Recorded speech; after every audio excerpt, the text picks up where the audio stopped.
Assalamualaikum guys. Sekarang ni saya berada di sebuah media selera yang terletak di Pekan Taiping. Sekarang ni saya berkunjung ke Pekan Taiping lah atas urusan kerja. Apa menu yang istimewa kat sini ialah nasi ayam Taiping lah. Jadi kesempatan ini saya mencuba menikmati nasi ayam Taiping sebagai hidangan makan malam saya. Inilah dia nasi ayam Taiping. Nasi ayam biasalah dia ada ayam, ada sup kosong, lepas tu ada sambal dia, ada kicap dia, dan satu lagi dia panggil air asam dia. Itu yang memberikan kelainan lah. Ni lagi satu sambal pecah. Ini tu pecah bawang.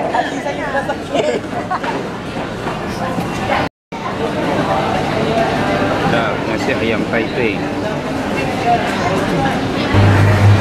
Sekianlah sahaja perkongsian saya untuk kali ini. Semoga berjumpa lagi di lain masa. Ila liqa wa ma'assalamah. Wassalamualaikum.